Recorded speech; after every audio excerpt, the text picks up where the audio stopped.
میرے گھر والے آپ کے بارے میں کہتے ہیں کہ مفتی صاحب کی شخصیت غیر سنجیدہ ہے، ہر بات مذاق میں لیتے ہیں اور ان کی سوئی ایک جگہ اٹک جاتی ہے بس۔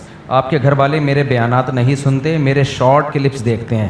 شارٹ کلپس والے یہ کر رہے ہوتے ہیں انسٹاگرام پہ، ٹک ٹاک پہ، بیان سے تھوڑے تھوڑے چٹکلے نکال کے دبا کے چلاتے ہیں وہ۔ تو اپنے گھر والوں کو بولو کہ جمعہ اور اتوار کے 1.5 2 گھنٹے کے بیانات پورے سنا کریں، ٹھیک ہے؟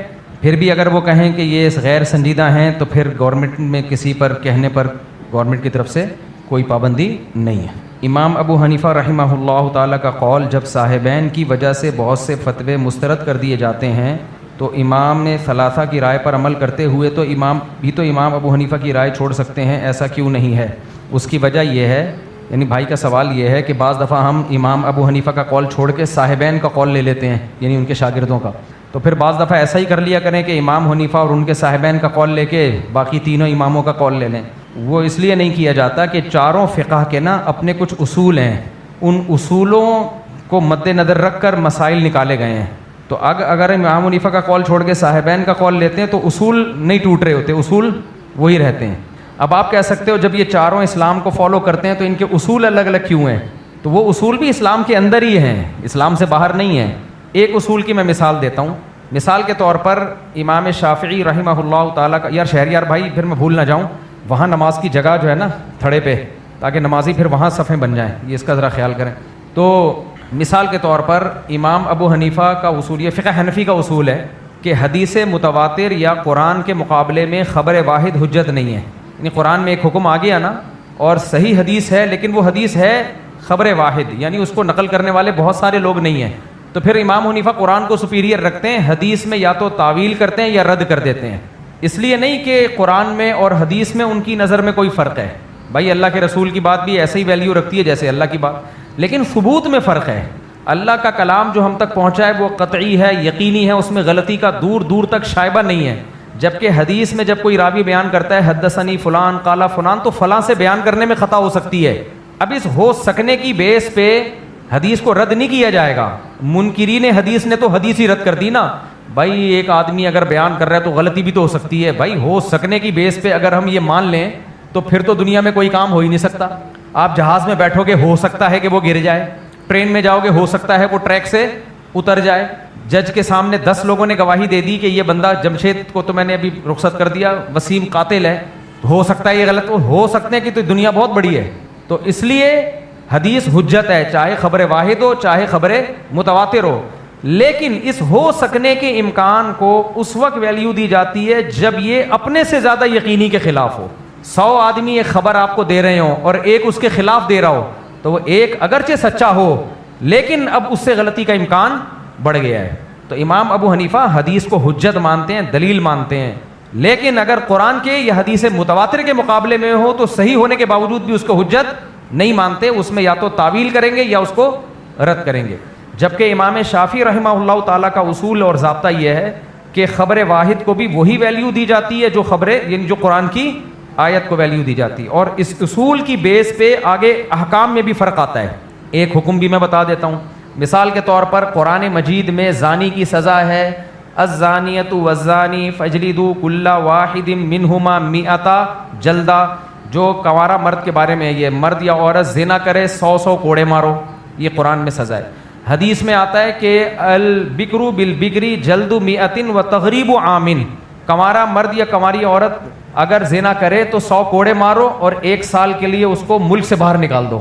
اب امام شافعی اور امام احمد ابن حنبل کہتے ہیں کہ 1 سال کے لیے ملک سے باہر بھی نکالا جائے گا، جلا وطن بھی کیا جائے گا۔ امام حنیفہ کہتے ہیں نہیں، قرآن میں جو زانی کی سزا بیان کی ہے وہ A to Z کمپلیٹ سزا ہے، 100 کوڑے، لہذا یہ جو 1 سال کی جلا وطنی ہے اس حدیث کو تو رد نہیں کرتے۔ یہ نبی کریم صلی اللہ علیہ وسلم کا حکم یہ سزا کے طور پہ نہیں ہے، یہ قاضی کو مشورے کے طور پر ہے، کیونکہ زانی اور زانیہ میں عشق ہو جاتا ہے نا اکثر، تو اس بات کا خطرہ ہے کہ یہ دوبارہ زنا کر لیں گے تو اس کو یہاں سے کیا کرو۔ تو وہ کہتے ہیں کہ لیکن بعض دفعہ یہ ہوتا ہے کہ کچھ حالات ایسے ہوتے ہیں کہ اگر زانیہ عورت کو آپ نے جلا وطن کیا تو وہاں تو کمانے کا کوئی ذریعہ ہی نہیں ہے، تو عین ممکن ہے وہ زنا ہی کو پیشہ نہ بنا لے۔ تو کہتے ہیں یہ جو خبر واحد ہے یہ قرآن سے جو مضمون ثابت ہو رہا ہے اس کے خلاف ہے۔ خلاف کا مطلب بالکل ہی خلاف نہیں ہے، تو انہوں نے حدیث میں تعویل کی۔ بلا وجہ حدیث میں تعویل کرنا یہ منکرین حدیث کا کام ہے، یاد رکھو، بلا وجہ تعویل کرنا جائز نہیں ہے، لیکن ایک مضبوط دلیل کے خلاف آ رہی ہے تو اس میں امام ابو حنیفہ تعویل کرتے ہیں، جبکہ امام شافعی کہتے ہیں، امام احمد بن حنبل بھی یہی کہتے ہیں کہ نہیں بھائی سزا بھی دی جائے گی اور 1 سال کے لیے جلا وطن بھی کیا جائے گا۔ ایک اور مثال لے لیں اس کی، قرآن مجید میں آتا ہے چور کا ہاتھ کاٹنے کا حکم ہے نا، قرآن مجید میں چور کا ہاتھ، چور کرنے والا مرد ہو، چوری کرنے والا مرد ہو یا عورت ہو، دونوں کا ہاتھ کاٹ ڈالو، یہ قرآن میں حکم ہے۔ امام حنیفہ کہتے ہیں کہ اگر چور نے چوری کی، کسی کی گھڑی چرا لی اور بیچ کے پیسے کھا گیا اور اب اس کا ہاتھ کٹے گا تو وہ گھڑی یا اس کے پیسے واپس کرنا اس کے ذمے نہیں ہے، بس وہ گئے، ٹھیک ہے نا۔ ہاں وہ گھڑی ایز اٹ از پڑی ہوئی ہے، مل جاتی ہے تو اٹھا کے دے دی جائے گی، لیکن وہ گھڑی کھا گیا نا بیچ بوچھ کے، تو اب اس کے ذمے اس کی قیمت نہیں ہے۔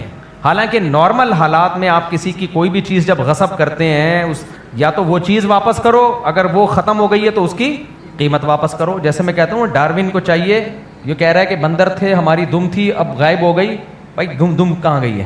یا تو دم دو یا دم کے پیسے دو۔ یہ میں کہتا ہوں نا، اب لوگ کہتے ہیں پھر چٹکلے سناتے ہیں، بھائی ایک علمی بات کے بیچ میں تھوڑی سی بات کی ہے نا خالی۔ بھائی ڈارون کہتا ہے کہ ہم بندر تھے، تو بتاؤ بندروں کی دم ہوتی ہے کہ نہیں ہوتی؟ وہ کہتے ہیں اس کے بعد ہم انسان بن گئے، دم کہاں گئی؟ یا تو دم دو یا دم کے پیسے چاہیے۔ تو ہمارا بنتا ہے کہ نہیں بنتا؟ یہ کوئی سائنسی تھیوری بیان نہیں کر رہا ہے، اس کو مذاق ہی سمجھو۔ وہ ملحد لوگ نا کہتے ہیں یہ دیکھو یہ سائنس بیان کرے اس کو، یہ بھائی وہ کہتے ہیں کہ ایوالو ہو کے دم بھی آہستہ آہستہ کیا ہوئی ہے، آہستہ آہستہ دم بھی غائب ہوئی ہے، لیکن یہ جتنے جواب دیتے ہیں نا اور پھنستے چلے جاتے ہیں۔ بھائی جب تم یہ مانتے ہو کہ دم آہستہ آہستہ مارکیٹ سے شارٹ ہوئی ہے، ایک دم سے نہیں کروڑوں سالوں میں ہوئی ہے، تو ایک نسل ایسی آئی ہوگی، بندر کی دم فار ایگزامپل فرض کر لو 3 فٹ ہوتی ہے یا 2 فٹ ہوتی ہے، تو ایک نسل ایسی آئی ہوگی کروڑوں سال میں کہ 1 فٹ رہ گئی ہوگی دم، کیا خیال ہے وہ والی نسل کدھر گئی؟ پھر اس کے بعد ایک نسل ایسی آئی ہوگی کہ آدھا فٹ دم رہ گئی ہوگی، کیا خیال ہے وہ نسل کہاں ہے؟ پھر ایک نسل ایسی آئی ہوگی کروڑوں سال میں کہ 1 انچ دم رہ گئی ہوگی، وہ نسل کہاں ہے؟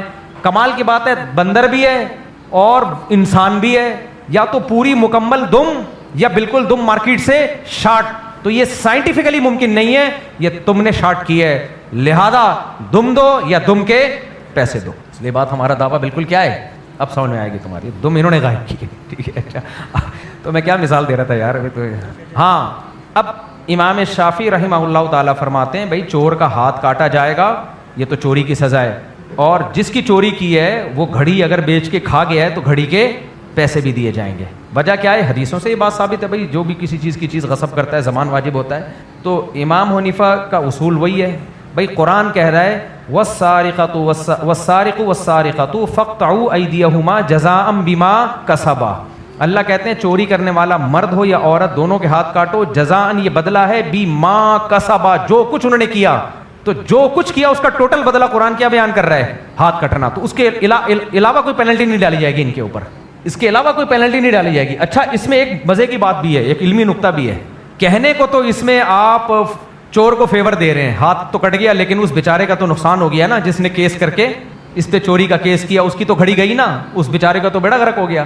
لیکن اس میں ایک فائدہ بھی ہے، حدیثوں سے یہ بات بھی ثابت ہے کہ حدود کو جس حد تک ممکن ہو ساقط کیا جائے، یعنی اسلام حد جاری کرنے کو، یعنی جب ثبوت ہو تو پھر تو حکم دیا جائے گا، لیکن حتی الامکان اسلام کوشش کرتا ہے کہ حد جاری نہ ہو، اس میں شک کا فائدہ مجرم کو دیا جاتا ہے۔ اب جب ایک شخص کو پتا ہوگا کہ اس نے میری چوری کی ہے، میں اگر گواہوں سے اس کا چور ہونا ثابت کروں گا تو ہاتھ کٹے گا، گھڑی نہیں ملے گی، تو وہ کوشش کرے گا کہ اس کا ہاتھ نہ کٹے، کیونکہ اس کو اس کے ہاتھ سے لینا دینا نہیں ہے، اس کو کیا ہے گھڑی سے لینا دینا ہے۔ تو اچھا ہے ہاتھ نہ کٹے، کیا خیال ہے؟ اور ویسے بھی ہمارے ملک میں اگر ہاتھ کٹنا شروع ہو جائیں تو سارے ٹنڈے اور لنجے ہو جائیں گے، 2-4 لوگ بچیں گے، سب کیا ہو جائیں گے۔ اب اس کو کہتے ہیں لطیفے سنا رہے ہوتے ہیں بیٹھ کے، تو بات غلط کی ہے صحیح کی ہے میں نے تو، اور ہمارے حکمران تو یہ سزا نافذ نہیں کر سکتے، لیکن ہم سب کا پیسہ جائے گا، سب کے ٹنڈے لنجے ہوں گے، ہمارا پیسہ گیا۔ فقہ شافعی کے مطابق تو ملے گا ہمیں، فقہ حنفی کے مطابق نہیں ملے گا کچھ بھی۔ اچھا ہے ہاتھ نہیں کٹ رہے، قیامت میں تو لیں گے بس کم۔ اچھا وہ قیامت کی بات نہیں کہ امام صاحب نے دنیا کی بات کی۔ تو خیر میں یہ عرض کر رہا تھا کہ امام شافعی کے اصول کچھ اور ہیں، فقہ حنفی کے اصول کچھ اور ہیں، فقہ مالکیہ کے اصول، بنیادی اصول تو سب کے یہی ہیں، قرآن حدیث اجماع قیاس، لیکن آگے وہ جو اصولوں پہ اصول متفرع ہوتے ہیں ان میں فرق ہے۔ تو اس لیے ایک فقہ کو پراپر وے میں فالو کیا جائے گا، اسی فقہ کے اندر اگر کسی امام کا اختلاف ہے تو اس میں مشائخ پھر ترجیح دیتے ہیں۔ چا میرے بوئی مفتی صاحب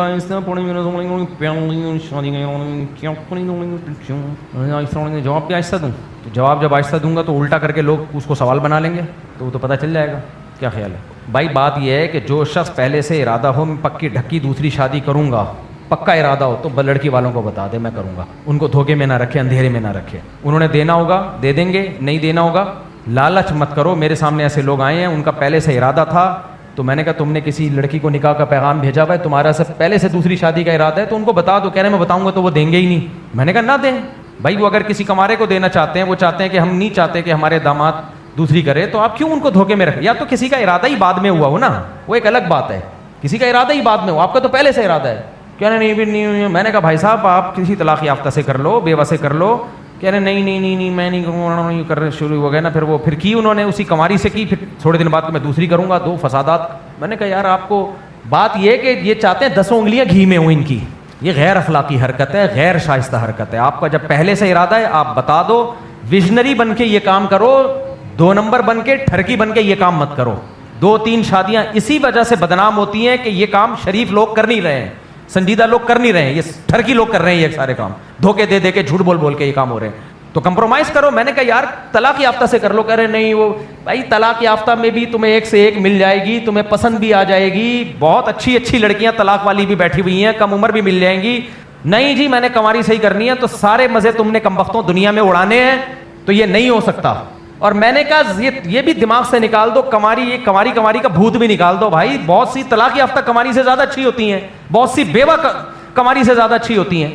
اب ایک لڑکی جوان ہے, خوبصورت ہے, با اخلاق ہے, اس کا شوہر ایکسیڈنٹ میں ڈیتھ ہو گئی, تو کیا ہو گیا اگر وہ بیوہ ہو گئی ہے؟ اس سے کیا اس میں خرابی پیدا ہو گئی ہے؟ بلکہ وہ آپ کے ساتھ زیادہ اچھے رہے گی. اس کو ایک دھبا لگ چکا ہے بیچارے, دھبا تو نہیں کہنا چاہیے, سوسائٹی میں اس کو دھبا سمجھا جاتا ہے, صحابہ میں نہیں سمجھا جاتا تھا. ایک سوسائٹی میں جس کو ایک عیب سمجھا جاتا ہے, حقیقت میں کوئی عیب نہیں ہے. تو میں نے کہا وہ تمہارے سے زیادہ اچھا گزارا کرے گی. نہیں, وہی بات ہے, چھتے میں منہ دے کے شہد پی رہے ہیں اور پھر بولتے ہیں مکھیاں کاٹ رہی ہیں. دفعہ یہاں سے سالے کہیں کے. یہ بدنام کرتے ہیں شادیوں کو اور رسوا کرواتے ہیں اس فلسفے کو. غیرت مند بنو. کیا بنو؟ غیرت.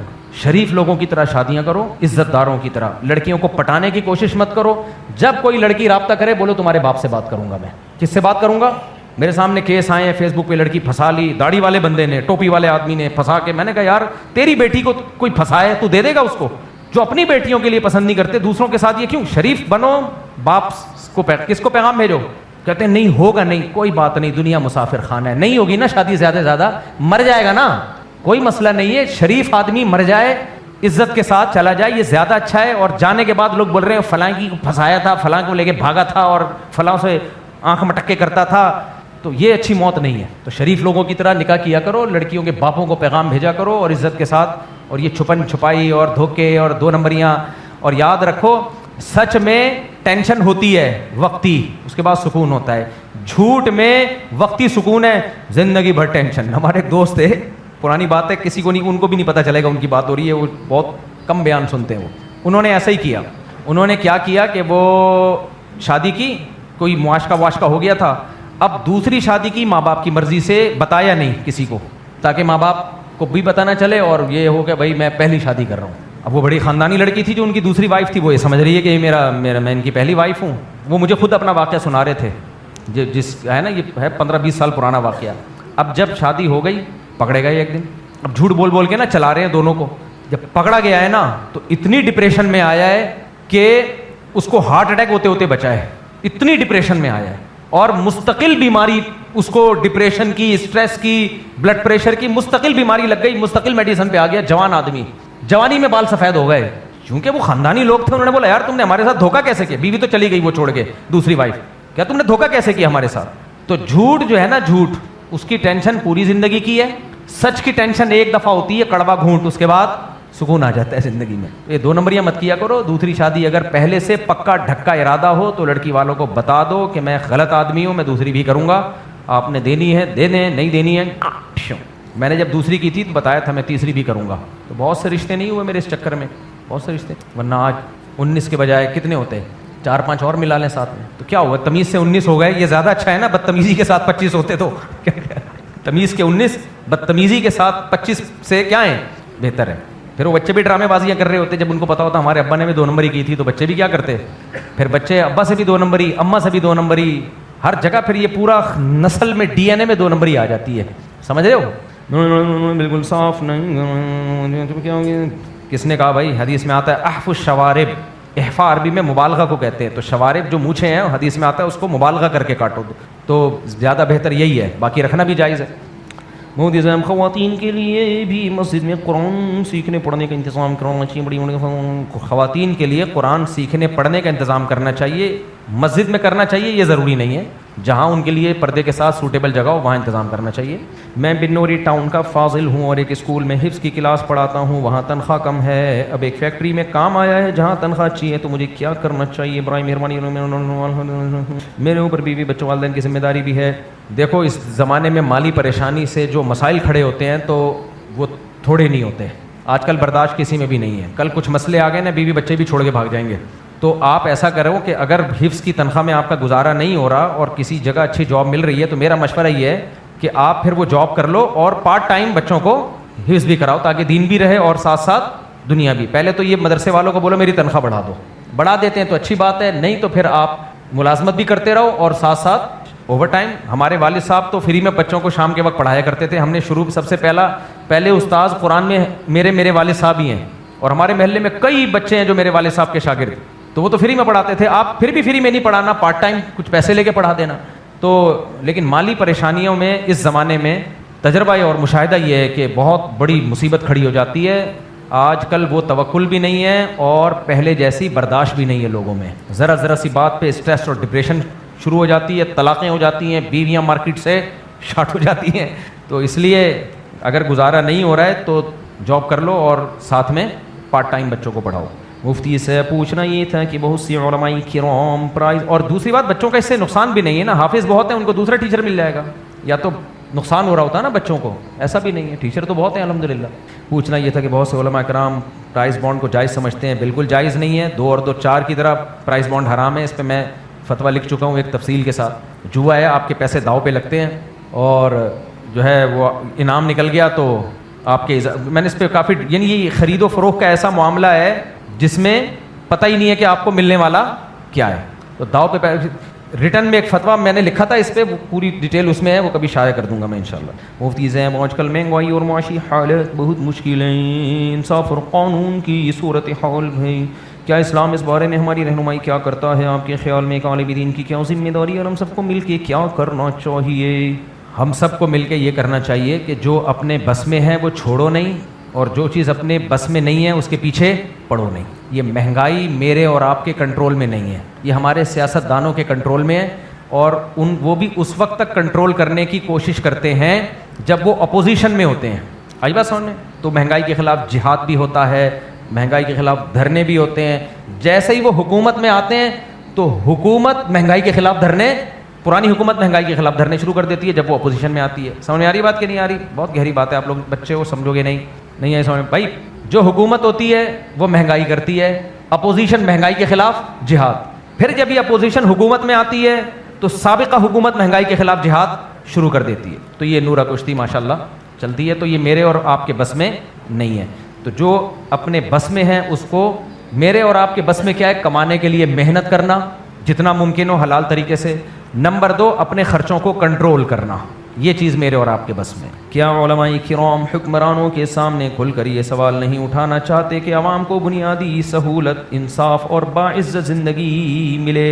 اگر اسلام ہمیں ظلم کے خلاف آواز اٹھانے کا درس دیتا ہے تو آج ہماری آواز کہاں ہے؟ ہم چاہتے ہیں کہ آپ اس معاملے پر خاموشی کے بجائے واضح اور 2 ٹوک موقف بیان کریں۔ ہمارا 2 ٹوک موقف یہ ہے کہ ہر حکومت میں ظلم ہوئے ہیں، تو اپوزیشن کے کہنے پر ہم یہ ظلم کے خلاف آواز نہیں اٹھائیں گے۔ آئی بات سمجھ میں؟ ہم جب آواز اٹھائیں گے تو سابقہ حکومت میں بھی، آج بھی اور کل بھی، اور علماء اٹھاتے ہیں آواز۔ تو باقی حکومت ابھی ہمیں کہہ رہی ہے کہ حکومت پتہ ہے ہمیں کیا کہہ رہی ہوتی؟ آپ ہمیں سپورٹ کیوں نہیں کر رہے؟ میں پنجاب گیا تو وہاں مسلم لیگ کے لوگ ملے، آپ پنجاب کا کام دیکھیں، آئیے ہم آپ کی ملاقات کرواتے فلانے سے اور فلانے سے، اور ہم آپ سپورٹ کیوں نہیں کر رہے؟ کیا مفتی صاحب آپ مجرم نہیں بن رہے؟ یہ مجھے کہنے تھے پنجاب۔ میں نے کہا بھائی میری ملاقات نہیں کروا۔ اچھا جب اپوزیشن سے ملتے ہیں، مفتی صاحب پنجاب حکومت نے یہ کر دیا، یہ کر دیا، آپ گونگے بنے ہوئے ہو، کیا یہ کھلا تضاد نہیں ہے آپ لوگ کی باتوں میں؟ ممبر پہ کہتے ہو حق بیان کرو، ابھی خاموش ہو۔ بھائی صاحب ہمیں علماء کو اپوزیشن اپنے کام کے لیے استعمال کرتی ہے اور گورنمنٹ اپنے کام کے لیے استعمال کرتی ہے۔ سمجھ میں آ رہی ہے بات؟ تو ہم بولتے ہیں کیوں نہیں بولتے؟ جو غلط ہے اس کو غلط بولتے ہیں، جو صحیح ہے اس کو صحیح بولتے ہیں، اور ہر دفعہ بولنے کا فائدہ بھی نہیں ہے نا، تو کیوں بولیں بلا وجہ؟ جہاں فائدہ ہوگا وہاں بولا جائے گا، جہاں نہیں فائدہ ہو رہا۔ تو وہی بات ہے، ایک موٹے آدمی کا انتقال ہو گیا تو لوگ اس کو کندھا نہیں دے رہے تھے، اس بچے کہہ رہے ہیں کندھا تو بولے ہم نے تھوڑی مارا ہے بھائی, نارمل آدمی ہوتا ہم اٹھا کے لے جاتے, اتنے بھاری آدمی کو ہم کیسے اٹھائیں گے, تو مہنگائی میں نے تھوڑی کی ہے. تو آپ آواز, اور دوسرے بات جو جس کا کام ہے وہ کرے نا, یہ سیاسی جماعتوں کا کام ہے نا بھائی. ہم سیاسی تنظیموں کو ووٹ کیوں دیتے ہیں؟ اس لیے ووٹ دیتے ہیں کہ یہ جا کے کام کریں, تو ان کے خلاف احتجاج کرو, اپوزیشن کرے ان کے خلاف احتجاج, اور اخلاص کے ساتھ کرے, ان بیسک پہ نہ کرے جو غلطیاں خود کر چکی ہے وہ. اب میں زیادہ اس میں ڈیپ میں جاؤں گا تو پھر مسئلے خراب ہونا شروع ہو جائیں گے, اس لیے رہنے دو. مفتی صاحب آپ سے شکوہ ہے کہ حضرت امیر معاویہ کے بارے میں کی جانے والی گستاخیوں کا خاطر خواہ جواب ریکارڈ نہیں کروا رہے, گھروں میں بہت فساد ڈل رہا ہے, بھائی بھائی ایک دوسرے کے دشمن بن چکے ہیں, خود کو سنی بولنے والے بھی اب صحابہ کو برا بول رہے ہیں. آپ سے گزارش ہے جس طرح سے آپ نے عدالتی خلا پر بیان اور 3 وطر والے معاملے پر تفصیلی علمی دلائل کے ساتھ جواب ریکارڈ کروائے, اس پر بھی ضرور انشاءاللہ. میں اصل میں آج کل ایک ٹاپک پہ بہت زیادہ مصروف ہوں, وہ جو میں نے بتایا تھا کہ اسلام کیا ہے, اسلام کا انٹروڈکشن, تاکہ یہ جو فرقہ واریت اور شرک ہماری سوسائٹی میں, بدعتیں ہماری سوسائٹی میں پھیل رہی ہیں نا, تو ایک غیر مسلم بھی اگر اسلام کو سمجھنا چاہتا ہے کہ اوریجنل اسلام, تو اس کو پتہ چلے کہ واٹ از اسلام. تو یہ پورا ایک کورس میں لکھ رہا ہوں, ساری صلاحیتیں میری اس پہ لگی ہوئی ہیں. اور کمال کی بات ہے حضرت معاویہ کی سیرت پہ پوری کتاب میں نے میز پہ سامنے رکھی ہوئی ہے, اسی لیے کہ فوراً اس کے بعد کس پہ آنا ہے, اس ٹاپک پہ آنا ہے. السلام علیکم. السلام علیکم. ارشاد. مغرب کی ایسے نماز جماعت کے ساتھ ہم لوگ دوسری رکعت میں آئے نا, اب امام صاحب جو ہے وہ سمی اللہ لمن حمیدہ, مطلب پہلے وہ کھڑے ہوتے ہیں پھر اس کے بعد سمی اللہ لمن حمیدہ بولتے ہیں نا, تو اب ہم دوسری رکعت میں شامل ہوئے تو آواز پہ مدار ہوگا یا اس کو دیکھیں ہم امام صاحب دیکھیں امام صاحب کو, آواز پہ مدار نہیں ہوگا, اور امام کو چاہیے کہ کھڑے ہونے کے بعد سمیع اللہ نہ کہے, جیسے ہی کھڑے ہونے لگے تو اسی وقت سمیع اللہ لمن حمیدہ کہے, تاکہ مقتدیوں کو کنفیوژن نہ ہو. اور اگر مجمع وغیرہ آپ دیکھ نہیں پائے امام صاحب کو کہ وہ کھڑے بس غالب گمان پہ عمل کرے, اپنا خیال لگائے کہ امام رکوع میں ہے یا نہیں ہے, آواز پہ مدار نہیں ہوگا. نہیں. میری رائے یہ ہے کہ آپ نے دھرو راٹھی کا تذکرہ کیا, چونکہ آپ کو لاکھوں لوگ سنتے ہیں, اور دھرو راٹھی ایک بہت بڑا ایتھیسٹ ہے, ان کا کام یہی ہے. ابھی ریسنٹلی ویڈیو بھی اپلوڈ, جی, تو کہیں ایسا نہ ہو کہ جب آپ ان کا نام لے رہے ہو اسے نہیں, میں نے دھرو راٹھی کی جو پازیٹیو چیز تھی اس کو پازیٹیو وے میں بیان کیا, لیکن دھرو راٹھی نے جو خدا کے وجود کا انکار کیا ہے اس پہ بھی میں ایکشن ریکارڈ کروا چکا ہوں کہ دھرو راٹھی کی دلیل ٹھیک نہیں ہے خدا کے انکار پہ. اور وہ یہ جتنے بھی منکرین خدا ہیں یہ ایوالو, ارتقائی نظریہ جو ہے نا, ارتقاء کہ ایوالو ہوئے ہم, اس کو بنیاد بناتے ہیں, اور یہ بنیاد ہی غلط ہے, یہ بنیاد ہی غلط ہے. اب یہ کہتے ہیں یہ کیسے کہہ سکتے ہیں بنیاد غلط ہے, یہ کوئی سائنسدان ہے, کچھ چیزیں کامن سینس کی ہوتی ہیں. سائنس چونکہ خدا تو ویسے بھی عقل سے بالاتر ہے نا, تو وہ تو سائنس کی دسترس میں آتا ہی نہیں ہے. اب سائنس نے ہر چیز کا جواب دینا ہوتا ہے کیوں کا. اب کیوں کا جواب دینے کے لیے جو بھی عقل سے قریب تر چیز ان کو ملے گی اس کو وہ مارکیٹ میں لے آئیں گے. اب وہ قریب تر تو ہے, قریب ہے نہیں, قریب تر میں اور قریب میں فرق ہے. تر کا مطلب یہ ہوتا ہے دوسرے نظریے کی نسبت یہ نظریہ قبول کرنا نسبتاً آسان ہے, اس کی نسبت حقیقت میں آسان نہیں ہے. اس کی مثال ایسے ہے, آپ کو کسی نے کہا کہ یہ جو ہے 100 کلو کی بوری اٹھاؤ, ممکن ہے آپ کے لیے؟ بولو نہیں ہے. دوسری بوری ہے 80 کلو کی, تو ہم یہ کہیں گے 80 کلو کی بوری 100 کلو کی نسبت اٹھانا آسان ہے. اس کا مطلب یہ نہیں ہے کہ فی نفسی ہی آسان ہے, ناممکن وہ بھی ہے, نہیں اٹھا سکتے آپ. تو اب سائنسدانوں نے جب غور کیا, انہوں نے کہا کہ بھئی خدا کو تو ہم نے ماننا نہیں ہے, کیونکہ وہ تو عقل سے بالاتر ہے نا, وہ تو سائنس کی دسترس میں آتا ہی نہیں ہے نا. تو اب سائنسدانوں نے بیٹھ کے غور کیا کہ یار یہ کیسے ہوا ہوگا. تو انہوں نے کہا مے بی یہ ہوا ہو, مے بی یہ ہوا ہو, مے بی یہ ہوا ہو. تو ان کو ڈارون کا جو نظریہ ہے نسبتاً عقل کے قریب لگا, تو اس لیے وہ یہ الفاظ استعمال کرتے ہیں کہ جتنی تھی نظریے اس وقت سائنسدانوں کے آئے ہیں کہ کائنات کی ابتدا کیسے ہوئی, انسان کی ابتدا کیسے ہوئی, اس میں یہ نظریہ عقل کے قریب تر ہے. اس سے لوگوں کو دھوکا ہو رہا ہے. قریب تر ضرور ہے دوسرے نظریات کی نسبت, لیکن قریب تر ہو کے بھی عقل سے بہت بعید ہے یہ, کیونکہ اس کے لیے اتنے جھوٹ بولنے پڑیں گے, اتنے جھوٹ. سب سے پہلے تو میں نے یہ بتایا نا کہ بندر کی دم جو غائب ہوئی تو ایک دم سے کیسے غائب ہو گئی, اور دم نہیں پوری نسلیں دھماکے سے ختم ہو گئی. کہاں گئی بھائی, ایک دم صبح اٹھے انسان بن گئے. اس کا کوئی جواب ان کے پاس بولو نہیں ہے. کہتے ہیں پانی میں حیات پیدا ہوئی, وہ تو ٹھیک ہے, وہ تو قرآن بھی کہتا ہے ہر زندگی پانی سے ہے, یہ تو قرآن بھی مانتا ہے. لیکن اس پانی سے زمین پہ یعنی سمندری مخلوق زمین پہ کیسے آئی, اس کو لانے میں یہ کہتے ہیں کروڑوں سال تھوڑا نکلتے زمین کے عادی ہو گئے. بھائی ایک مچھلی بھی عادی نہیں ہو رہی, سیکنڈ کے لیے پانی کا جانور جب زمین پہ آتا ہے مر جاتا ہے وہ. تو کروڑوں مچھلیاں آئی ہوں گی جن میں سے ایک زندہ رہ گئی ہوگی, پھر اس نے ایسی نسل پیدا کی جس میں زمین کو برداشت کرنے کو. بھائی یہ پھینکنے پر گورنمنٹ کی طرف سے کوئی پابندی نہیں ہے. تو اس لیے ہمارے پاس جب پیغمبروں کی تعلیمات ہیں, جن پیغمبروں کے برحق ہونے کے ثبوت ہیں, تو پھر ہم کیوں ان پیغمبروں کی بات ماننے میں کیا جا رہا ہے. آدم علیہ السلام کہہ رہے ہیں کہ موسیٰ علیہ السلام بھی کہہ رہے ہیں کہ آدم سے بنایا, ابراہیم علیہ السلام بھی کہہ رہے ہیں کہ آدم اور حوا سے بنایا, عیسیٰ علیہ السلام بھی کہہ رہے ہیں. یہ ساری تو خبریں ہمارے پاس تواتر کے ساتھ نقل ہوتی چلی آ رہی, اور ان کا آپس میں کوئی لنک بھی نہیں ہے. آدم علیہ السلام کا موسیٰ علیہ السلام کا ابراہیم علیہ السلام سے کوئی ربط نہیں ہے, وہ بہت پہلے آئے, موسیٰ علیہ السلام بہت بعد میں آئے. عیسیٰ علیہ السلام کا موسیٰ علیہ السلام کے زمانے سے کوئی ربط نہیں ہے. نبی کریم صلی اللہ علیہ وسلم تو 600 سال کے بعد آئے ہیں عیسیٰ علیہ السلام کے. سارے پیغمبر, ساری آسمانی کتابیں, ساری آسمانی تعلیمات, جتنے مذاہب ہیں, سب کے سب کہہ رہے کہ ایک آدم اور ان کی بیوی حوا سے پیدا کیا. اور کمال کی بات ہے, دھرو راٹھی ہی کا کلپ اس پر ایک موجود ہے, ویڈیو موجود ہے. اس ویڈیو میں دھرو راٹھی نے کہا ہے کہ کچھ چیزیں مذہبی کتابوں میں کامن ہیں, ان میں آدم بھی, حوا بھی, ابراہیم بھی, موسیٰ بھی. سمجھ میں آ رہی ہے بات؟ تو جب حالانکہ ان مذہبوں کے آپس میں کیا ہیں, ٹھیک ٹھاک اختلافات ہیں, ان اختلافات کے باوجود بھی اگر ایک خبر سب سیم نقل کرتے چلے آ رہے ہوں تو وہ خبر پھر ہوائی فائرنگ نہیں ہوتی, وہ ایک یقینی چیز ہوتی ہے. تو اس یقینی چیز کے ہوتے ہوئے مجھے کیا ضرورت ہے میں بیٹھ کے فرضی شروع کر دوں کہ بندر سے بنائے, پھر دم شاٹ ہوئی, پھر وہ مچھلی پہلے زمین پہ آ کے آباد ہونا شروع ہوئی تو زمین کے ماحول سے وغیرہ وغیرہ وغیرہ وغیرہ. یہ ماننے والی باتیں نہیں ہیں. تو دھرو راٹھی چونکہ وہ سائنٹسٹ کے طور پر اپنی ایک ریسرچ پیش کرتا ہے نا سائنسدانوں کے حوالوں کے ساتھ, تو ظاہر ہے اس میں مذہب کو کی کیا دخل اندازی ہوگی, تو اس کو مجبور ہے وہ کہنے پر کہ خدا نہیں ہے, وہ مجبور ہے یہ کہنے پر. ہاں ابھی جو میرا پورا بیان ہوا ہے, دھرو راٹھی اگر نیوٹرل ہو کے غور کرے کہ دلیل صرف سائنس کے ایویڈنس کو نہیں کہتے, دلیل کسی سچے آدمی کی سچی خبر کو بھی کہا جاتا ہے, اس کے لیے دھرو راٹھی کو پیغمبروں کی سیرت کا مطالعہ کرنا پڑے گا, اور محمد صلی اللہ علیہ وسلم کی سیرت کو, آپ کی احادیث کو پڑھ کے یہ فیصلہ کرنا پڑے گا کہ آپ اللہ کے سچے پیغمبر تھے یا نہیں تھے. اگر دلائل سے ثابت ہو جاتا ہے کہ آپ سچے پیغمبر تھے تو پھر دھرو راٹھی کو آدم علیہ السلام کو بھی ماننا پڑے گا اور اماں حوا کو بھی ماننا پڑے گا. تو وہ اگر دھرو راٹھی کو اس بارے میں کنفیوژن ہے کہ محمد صلی اللہ علیہ وسلم سچے تھے یا نہیں تھے, تو میرے جیسے نالائق علماء یا دیگر علماء وہ دھرو راٹھی کے ساتھ بیٹھنے کے لیے تیار ہیں کہ آئیے ہم آپ کے سامنے ثبوت پیش کریں گے قرآن کے برحق ہونے کے بھی اور محمد صلی اللہ علیہ وسلم کے بھی, اس بات کے کہ واقعی آپ اللہ کے سچے پیغمبر ہیں. اور اس پر آپ کو جو اشکالات ہیں اس کے ہم جواب بھی دیں گے. سمجھ آ رہی ہے بات؟ ہاں اگر کوئی سمجھنا ہی نہیں چاہے تو پھر وہ اس کا مرض ہے. تو ہمیں تو قرآن نے نہیں کہا کہ زبردستی کوئی بات کسی پہ تھوپو, ہم تو رائے پیش کر سکتے ہیں نا. زبردستی تھوپنے کی تو قرآن نے لا اکراہ فی الدین ہے نا, زبردستی تو ہے ہی نہیں اسلام میں, بھائی آپ اپنی رائے پیش کر دیں. تو یہ مسئلہ ہے. تو دلیل صرف سائنس کے ایویڈنس کو نہیں کہتے, یہی نظریہ غلط ہے کہ ہر چیز کے لیے ضروری ہے کہ سائنسی طور پر اس کا ثبوت ہو. بھائی خدا کے وجود کے لیے ضروری نہیں کہ ہمیں سائنس سے ایویڈنس ملے, اگرچہ میں ایویڈنس دیتا ہوں سائنس سے ہی, میں تو E=mc² سے ثابت کرتا ہوں نا. ابے ای تھا تو mc² ہوگا نا, یہ mc² ہوگا تو ای ہوگا, تو پہلی دفعہ تو کہاں سے آ گیا؟ تو کوئی غیبی طاقت ہے جس نے پہلی دفعہ انرجی کو یہ mc² کو پیدا کیا؟ چھوڑو یار, ایک ایکویشن ہے 2+2=4, یہاں سے 4 ہٹا دو تو 2+2=, یہ بنے گا, یہاں تو 0 ہو جائے گا نا, تو 0=0 ہوتا ہے بھائی.